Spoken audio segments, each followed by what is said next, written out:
balik lagi sama aku Salsabila Pramesti dengan NIM 2313300079, yang mana ini adalah pertemuan atau learning journal pertemuan ke-13. Nah, jadi ya di pertemuan ke-13 ini mungkin hampir sama ya kayak pertemuan sebelumnya, yaitu kita presentasi kelompok yang mana dipresentasikan oleh kelompok 3, kelompok aku sendiri, yang mana ada beranggotakan, yang pertama ada Safril, ada Rahman, ada Ai, ada Nida, ada Hazar, dan satu lagi itu ada Kak Alfa ya, tapi itu berhalangan hadir karena sakit. Nah, mungkin langsung aja ya kepada pembahasan, yang mana kelompok aku itu ngebahas tentang pengaruh anatomi artikel dan berita terhadap keterlibatan para pembaca nih guys. Ini kayak mungkin sangat menarik ya. Nah, jadi guys, mungkin telah kita ketahui bersama ya apa itu artikel, apa itu berita. Kalau artikel itu suatu pembahasan yang mana dibahas, satu pembahasan yang dibahas secara rinci gitu kan, dianalisis gitu kan, bisa mengandung unsur 501H, bisa juga enggak kalau artikel itu, dan juga bisa berupa tips dan juga opini. Kayak gitu guys. Nah, kalau berita itu kayak sebuah informasi yang disebarluaskan kepada media massa menggunakan unsur 5W1H kayak gitu. Nah, adapun ya kayak anatominya, anatomi itu kayak strukturnya guys. Nah, dalam berita dan juga artikel, yang pertama itu ada judul artikel nih. Kita ngebahas artikel dulu. Yang mana judul artikel itu kayak ya tau lah ya,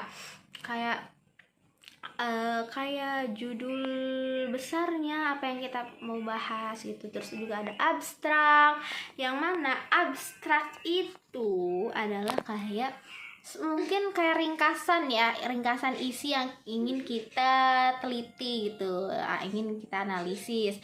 Terus juga ada kata kuncinya. Kata kunci itu kayak pembahasan pokoknya, apa kayak yang ingin kita teliti itu apa sih gitu. Terus juga ada pendahuluan, mencakup latar belakang masalahnya yang ingin kita bahas.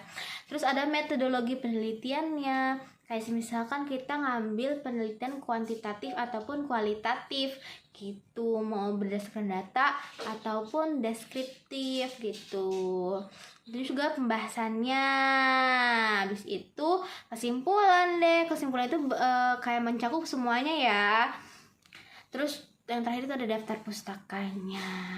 Lanjut ya.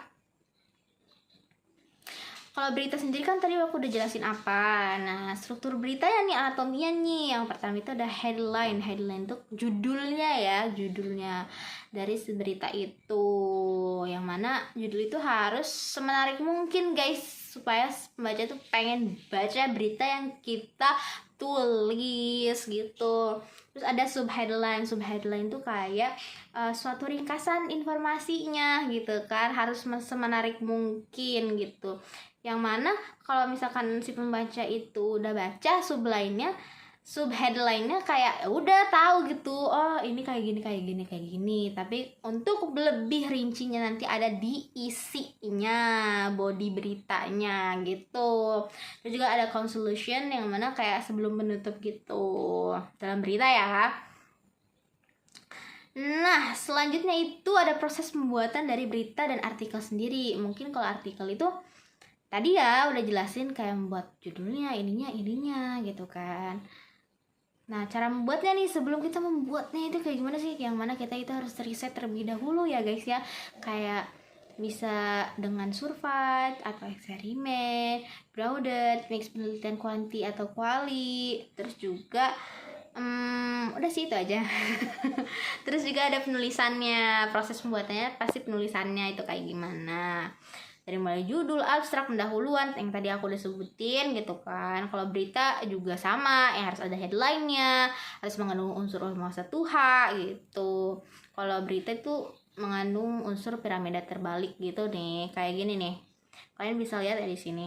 Wait. Ada sih di sini nih. Wait, aku ketunjukin. Sebentar. Sadam, ini tuh kan Kayak gitu guys. Nah selanjutnya itu ada yang namanya etika dalam penulisan artikel gitu kan. Jadi kalau dalam menulis artikel atau berita itu nggak boleh kayak menggunakan bahasa-bahasa yang mengandung unsur sara atau jenisnya gitu kan. Yang mana yang pertama itu harus berbasis fakta ya tentunya, terus berimbang, terus juga struktur penulisannya itu dalam menulis berita harus melalui unsur 5W1H tadi, terus juga menggunakan pendekatan piramida terbalik, terus agar informasinya itu kayak disampaikan di awal gitu. Terus faktor-faktor yang mempengaruhi keterlibatan pembaca artikel dan berita di media massanya. Nah, jadi keterlibatan pembaca atau reader engagement adalah indikator penting nih dalam menilai aktivitas artikel di media massa digital, yang mana harus bisa membangkitkan emosi, respon aktif, dan juga interaksi para pembacanya. Jadi faktor-faktor yang penentu keterlibatan meliputi struktur tulisan yang menarik, terus topiknya juga harus yang relevan, terus kepercayaan pada media atau petulisnya gitu kan, serta elemen interaktif dan visualnya itu harus menarik agar si pembaca ini mau gitu kan membacanya.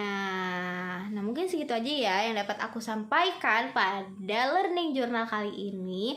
Saksikan learning journal selanjutnya, and bye bye.